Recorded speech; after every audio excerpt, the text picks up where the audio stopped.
महानगरपालिकेच्या वतीने भारतरत्न डॉक्टर बाबासाहेब आंबेडकर यांच्या जयंतीनिमित्त पुष्पहार अर्पण करून त्यांना अभिवादन करण्यात आले।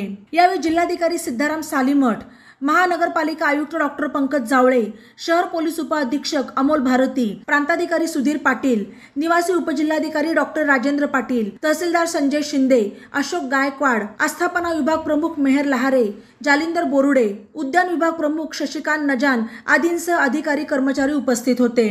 भारतरत्न डॉक्टर आंबेडकर यांनी भारतीय राज्यघटना तयार करून जगातील सर्वश्रेष्ठ लोकशाही निर्माण केली। त्यामुळे समाजात एकोपा, प्रेम, सद्भावना निर्माण झाले। तसेच प्रत्येक नागरिकाला समान अधिकार मिळाला असून संविधानामुळे देशाच्या विकासाला गती प्राप्त झाली, असे यावेळी बोलताना आयुक्त डॉक्टर पंकज जावळे म्हणाले। तसेच नगर शहरामध्ये महापालिकेच्या माध्यमातून भारतरत्न डॉक्टर आंबेडकर यांचा पूर्णाकृती पुतळा तयार होत असून या माध्यमातून विचारांची देवाणघेवाण होईल, असे यावेळी पुढे बोलताना डॉक्टर जावळे यांनी नमूद केले। बातम्यांसाठी ई नवा मराठा यूट्यूब चॅनलला सबस्क्राईब करा आणि बेल आयकॉनवर प्रेस करा।